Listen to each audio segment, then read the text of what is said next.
Hey everyone, welcome to a little bit of woo woo. I'm continuing my series on how to develop your own intuition by bringing back a guest who is just amazingly popular. Everybody loved her. And we're going to be talking because Karen's got some tips and tools on how to help you develop your own intuition, which I think is really important right now.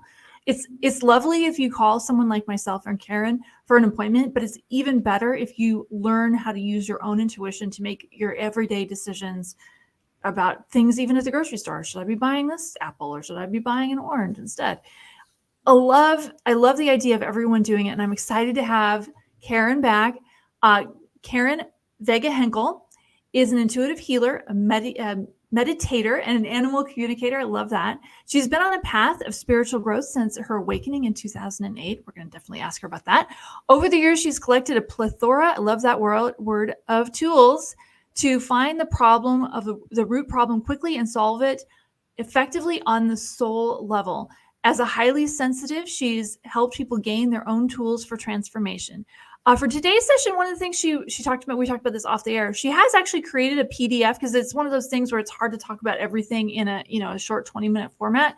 If you go to her website and sign up for her newsletter, she can send it to you. I will put the link in the description, but it's basically energy.wegehenkel.com, which I'm not going to spell here because I know you're not going to write it down. Just look in the description. So thank you so much, Karen. I'm so happy to have you. I love this topic.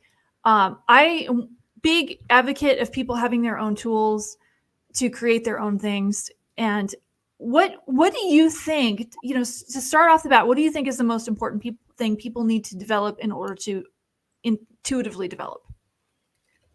The most important thing. Well, thank you for having me back. It's really nice to be back here. I love talking to you. Always so fun. The most important thing is awareness, obviously. I mean, without awareness, there's no intuition. Without awareness, there's nothing.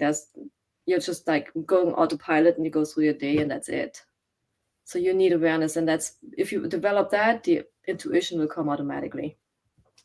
I love that. So tell me about other tools. You said meditation. Tell me about your meditation practice. How does that play into your intuition? Well, the meditation, of course, is, the idea of meditation is to bring you back in the now and to keep you there. So to check in with the body. And that's how you learn about your intuition, right? By checking into your body and see what's going on there. The feelings, the sensations that you have, that you get, that will tell you what is going on, what the problem is, or what needs to be said, or what needs to be seen at this time. So yeah, in the morning I do my clearings and then I go into my body and see what's going on. And sometimes I do a process if necessary, like clearing process. Actually, I do it all the time, just to keep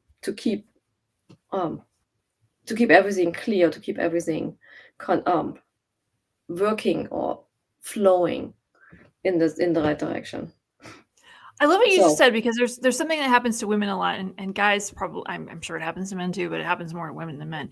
We go to a doctor and we say, I've got this pain, something's wrong, and I'm not sure. And the doctor says, no, it's fine, everything's fine. And so you start to question what your body is telling you.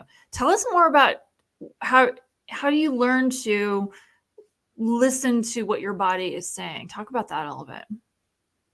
Well, I mean, for me, that's easy because I'm a highly sensitive person. Also, I had to own that, because that's the thing that pushed away the furthest before my waking up.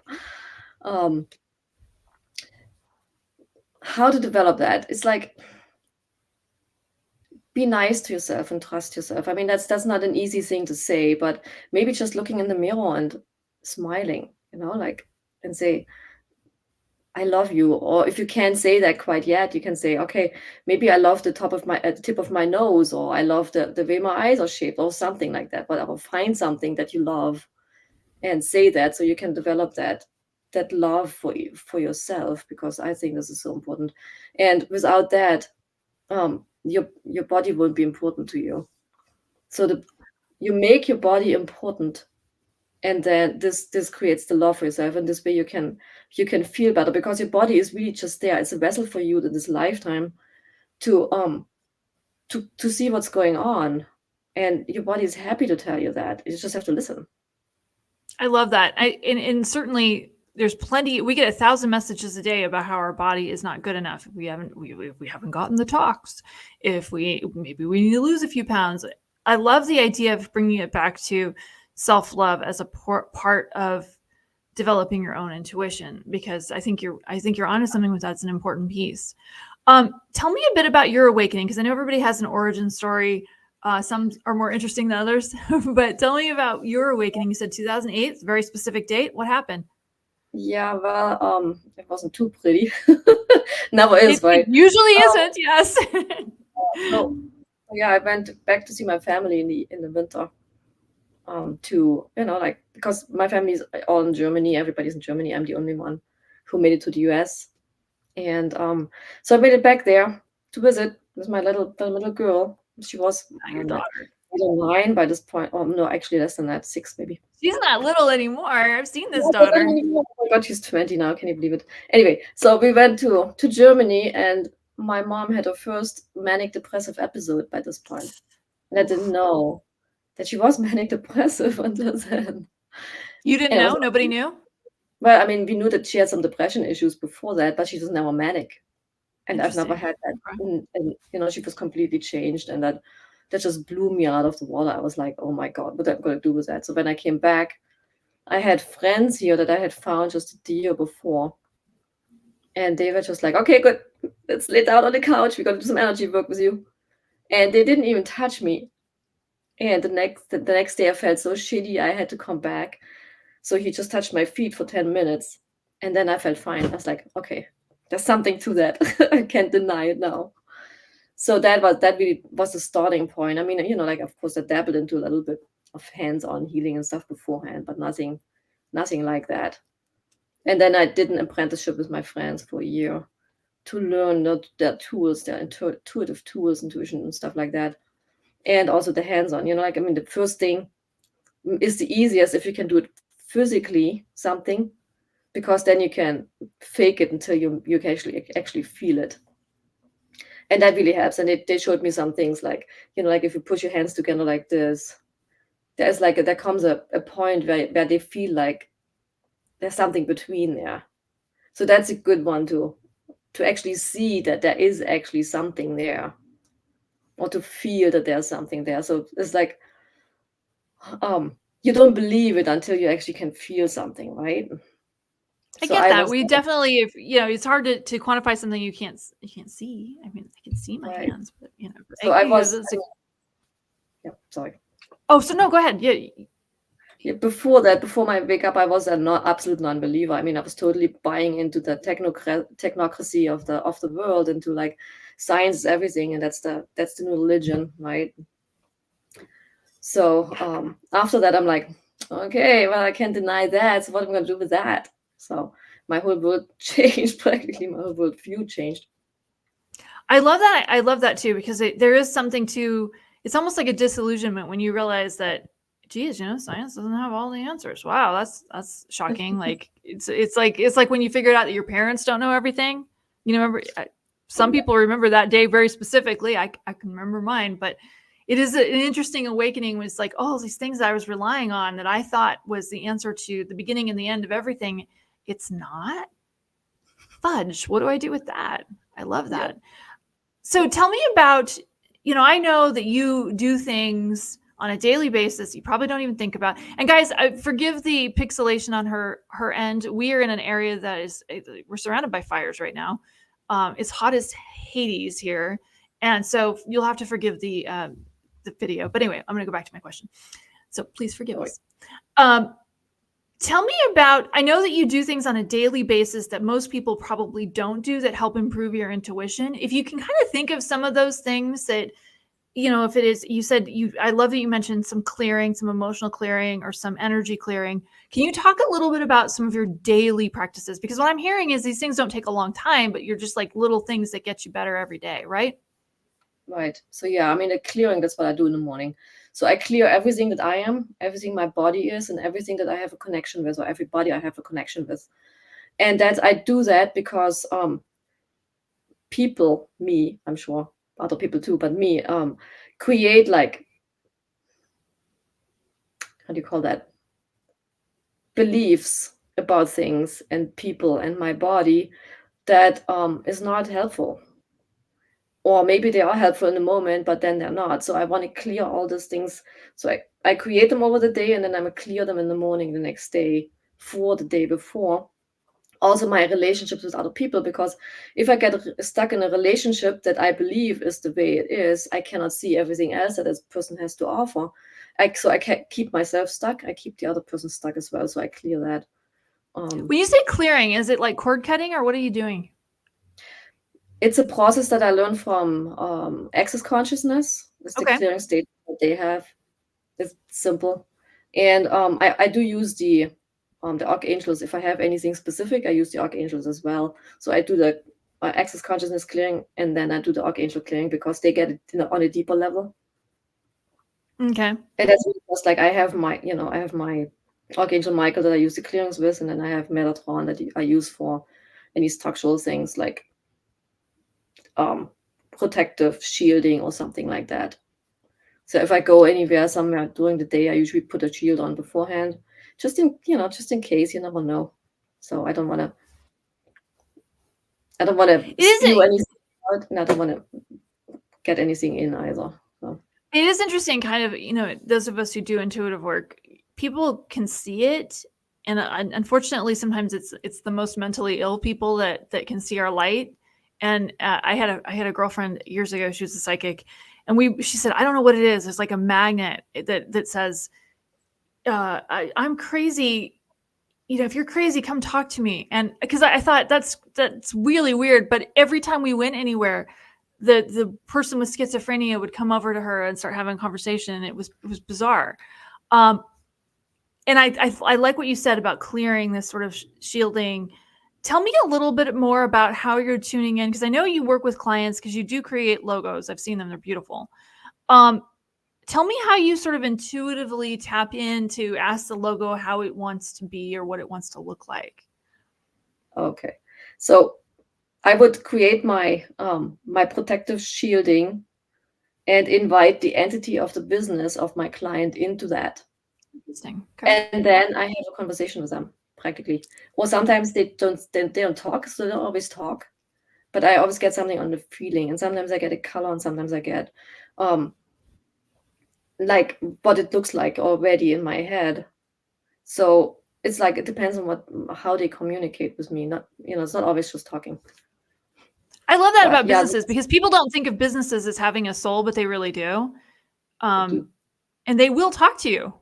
The reason I'm asking Karen these questions, and I want her to sort of explain what the feeling is like, is because I know that you're watching this right now.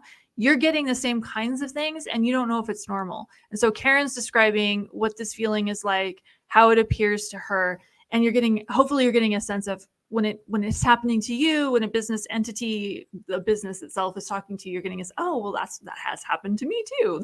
That's what that was. I love that, Karen. I love that. Thank you for sharing that. Tell me more about, is there any diet things that you do differently? Anything that you do differently that you would say than the general public as part of your intuitive process? Well, let me add something to the question before. Please.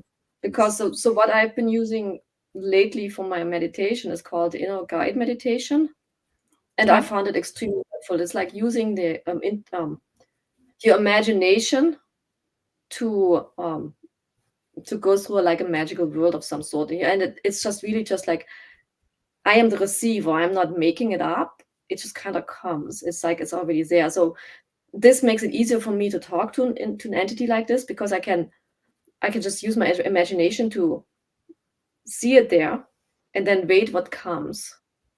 So I find it easier. It's just like for some people that might be harder maybe, but I find it easier. Yeah, it makes sense. But you've also practiced this a lot. You've been doing this since 2008. You spent a lot of time, and you've talked to people in the circle. We all kind of have a circle of friends, and gotten feedback, and that's hugely helpful. So I would encourage everyone to do that. Talk to me about, if you have any diet things, if you have like these little habity things that people just don't know about. Of course, I mean, I cleaned up my diet like years ago, and I'm off sugar for probably at least 5, probably more like 7 by now. And that was before I came here. And for that's the you. thing. And when I say sugar, I mean refined sugar. I mean, I still have occasionally I have some maple syrup or something. And I have apples and stuff like that, so fruit's fine. But that alone, I mean, that helped me a lot physically because I'm not let I feel much calmer. So especially since letting go of the sugar, the calmness in the body helps to feel myself better and to feel the intuition, to feel the sensations from the body much better. So I highly recommend it. And I go to the farmers market, and that was a big change, because farmers markets, they only have what's in season. They only have the fruits and vegetables what's in season. And to switch to that is not an easy thing. It's not something you can do from one month to the next. So that's something that I have developed over the last years, to concentrate or just to mostly eat what's there available right now and only supplement that a little bit with the grocery store. So I I would love highly. that though. Okay. And also meat. If you're meat eater, I'm a meat eater. I love meat, but I do not eat meat unless it's local and unless it's like regeneratively grown, so that I know that the animal is happy most of their life, and they had like how my meat person says, they have a great life and then they have a bad moment, and Aw, then they're, I love and that. that's where I want it. That's a great description of that, Karen. I love the idea of eating fruit that's in season. I mean, I think most people don't realize if you buy an apple at the grocery store, it could be 9 months old, you know? Apples are It is like nice. amazingly resilient. Like, would you really eat if something sat in your refrigerator for 9 months, would you eat it? You know. But we routinely go to the grocery store and buy stuff that's that old. And there's something very special about locally grown food. And I love what you said. We both live in Oregon, to let you guys know, and there's a lot of grass-fed beef around here. And what's really neat about the Oregon farmers, the local ones, and I'm sure you've seen this, Karen, is that most of these people, don't have herds that are more than 10, and they're wandering around eating a really good grass diet. And like you said, they have a bad moment, and I love that idea. If you're going to eat meat, to eat that kind rather than these feed yards. Have you ever driven by them in Stockton, California? It's not right next to the freeway. The aura is terrible, and the thought of putting that in your body is just so sad. It's just so sad. And it's like You made this. okay. It's what? That's one of my passions, like I have a garden too, but regenerative farming, I mean, it's like that's the way it's supposed to be. And having the food lot everything is upside down, because regenerative farming, if you have cows, they actually can help your land restored, and that can be done anywhere. It could be done anywhere, but cows are important to that. Or not just cows, could be sheep or whatever, anything, any ruminants, because they trample the fields, which makes the soil work harder to grow stuff, and it also adds matter to the soil, like organic matter to the soil to make it better. So it's like we need the cows, and we don't need the feedlots. The feedlots have to go. That's just I agree, wrong. That's just 100% agree. But you and I don't have much say in that. Our only say is to say it with our dollars, by not buying that food, and that that's product. I would big. say I mean, just imagine 10% of people changing from feedlots to grass-fed beef. it's crazy. I mean, that's Farmers, huge. it would be, Yeah. yeah, and especially these local farmers who are treating the land with respect and treating their animals with respect, would suddenly get some coin. That would be really nice. I'd like to see that. It's There's like a your dollar, you have more power than you think with your dollar. Like the voting with your dollar, and I do that all the time. I mean, I try to be as conscious as I can when I spend my money. very wise, So Karen. it's yeah. I 100% agree with you on that one. You had made this PDF. I haven't seen it. Can you tell us a little bit about some of the tips and tools that are on that, or what are people going to get if they sign up for this? And it's free, guys. It's free. Okay. Karen is not like I a pushy what's on salesperson there, at all. yeah, I wrote it yesterday. I wrote the whole thing yesterday. It's like a 2-page PDF. Awesome. Of tips and tricks. Oh Love God, which it. one was it? Oh yeah, that's right. One of my favorite tools from Access Consciousness. Who does this belong to? So that's a good one. Ooh, that is a good one.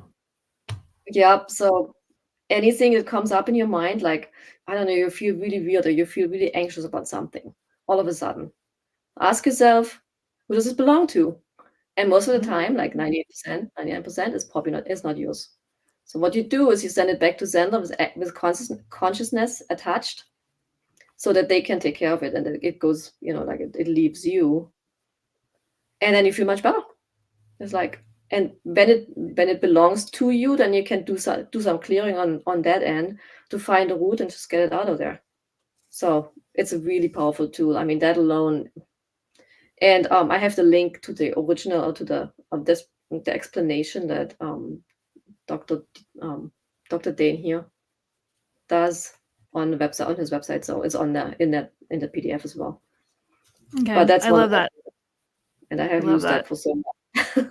Well, it's such an easy thing to do. It's like to be aware of, because everybody gets caught up in this anxiety and they think it's them, not realizing that if you're at all intuitive, you're picking up on everybody's stuff. That's the thing. I mean, so right now there's so much anxiety in the field. It's just unbelievable. You think? So what I do in the morning is just ground and center. Like if you feel like the vibration coming at you, like, okay, ground, center, and then that stuff can go away. But the who does this belong to is the first step to go there, I think. Love it, love it, love it. So. Any other final tips? We're going to close. I know I wanted to make these shorter because people are like me, they don't have time to watch a long video. So any final tips and tools? Anything?